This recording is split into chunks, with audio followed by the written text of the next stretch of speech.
SpongeBob SquarePants first aired in May 1999, instantly becoming a cultural phenomenon and one of the most beloved cartoons of its time. It had clever humor and a charm that appealed to both kids and adults. People loved the early seasons because the stories were creative and the characters felt relatable. SpongeBob's endless optimism, Patrick's goofy antics, and Squidward's grumpy attitude created a balance that kept audiences hooked. But then something happened. The show took a turn. Today, we explore the rise, the fall, and how Nickelodeon could save its flagship series. From a solid entry into the world to its peak in popularity during the release of the SpongeBob SquarePants movie in November 2004, the show didn't just entertain, it defined a generation. So what happened? The first 3 seasons, along with the 2004 movie, are still considered the golden years of SpongeBob. The episodes had smart jokes and memorable moments that worked for all ages. Even when the humor was absurd, the emotional core was always there in a way that connected with people. To this day, fans still talk about classics like Band Geeks and Chocolate with Nuts.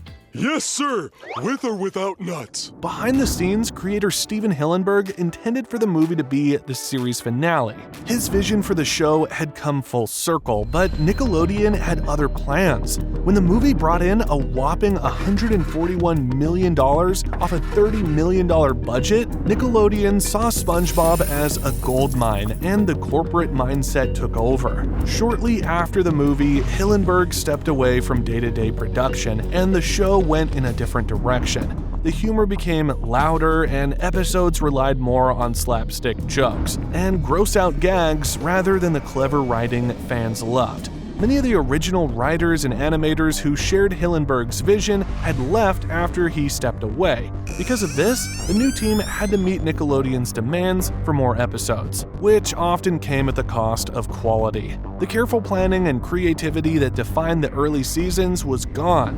The show started to feel predictable. The stories repeated themselves, and the show fans grew up with began to fade. SpongeBob's cheerful personality turned exaggerated and overbearing. Patrick, once a lovable goof, became outright mean in some episodes. Squidward's sarcasm, which had once been relatable, felt flat and repetitive. The characters lost the depth that had made them so endearing. At the same time, Nickelodeon ramped up production. SpongeBob wasn't just a show anymore. It was a brand. Toys, video games, spin-offs, and constant reruns flooded the market. While this brought in more money, it also diluted the show's charm. What once felt special began to feel overexposed. Fans who had grown up with the series started to lose interest, and new viewers didn't connect with it in the same way. Fans started pointing out specific episodes that showed how far the series had fallen. A Pal for Gary is one of the most criticized. It felt mean and completely different from the warmth of the early seasons. There were still a few bright spots. Plankton's pet from season 9, for example, stood out for its humor and emotional depth. It showed that the show could still capture some of its old magic, but episodes like this were rare. Most of the time, the overall quality just wasn't there. The franchise also expanded into spin-offs like Camp Coral and The Patrick Star Show. These shows attempted to branch out from the original in more unique ways.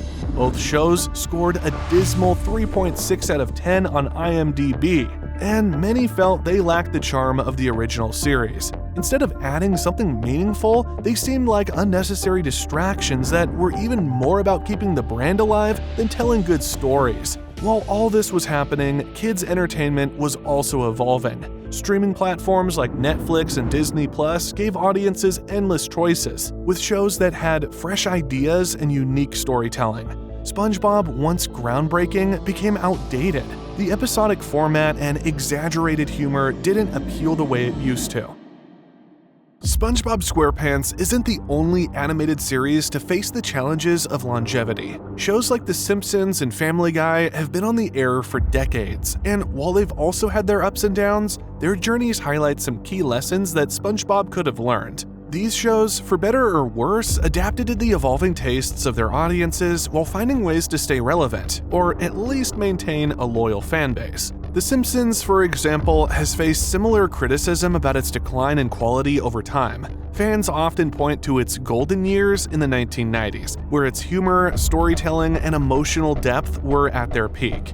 Like SpongeBob, The Simpsons started to rely more on exaggerated humor and gimmicky storylines as the years went on. Yet, The Simpsons has managed to stay in the conversation, in part by experimenting with new ideas and addressing modern cultural themes.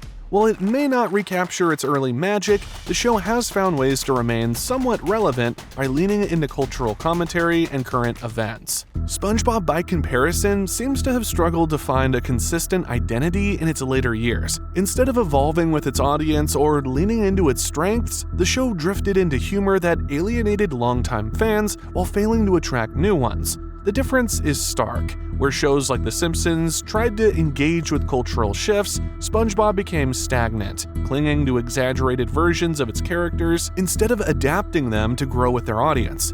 Staying relevant isn't just about keeping the lights on, it's about evolving in a way that feels natural and authentic. SpongeBob didn't need to mimic The Simpsons, but it could have taken notes on how to stay connected to its audience while remaining true to its roots. Without that balance, even the most beloved series can lose its way. Even with these challenges, SpongeBob can still make a comeback. The first step is fixing the characters. SpongeBob needs to feel cheerful and fun again without being over the top. Patrick should go back to being a lovable goof, not a mean sidekick. Squidward can stay sarcastic, but he needs more depth to feel relatable. When the characters feel right, the show will feel more grounded. The stories need to be better too. The best episodes didn't just make people laugh, they made them care. Now that I've got you right where I want you, I'd like to buy all your chocolate. Pizza Delivery is a great example. It balanced humor with real moments of connection between the characters.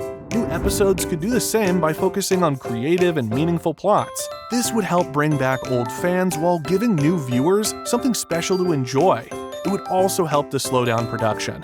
The constant stream of episodes, spin-offs, and merchandise has worn people out.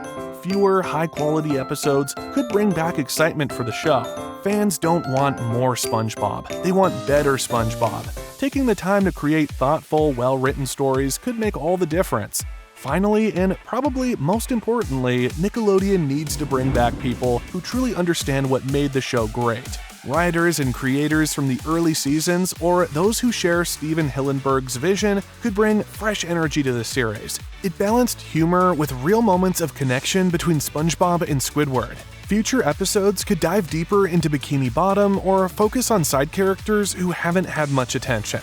Characters like Sandy, Mr. Krabs, and Plankton also need to stay true to their original quirks and complexities. These personalities are what made Bikini Bottom feel alive. As long as the stories balance humor, creativity, and heart, they could bring something fresh to the series while staying true to its roots.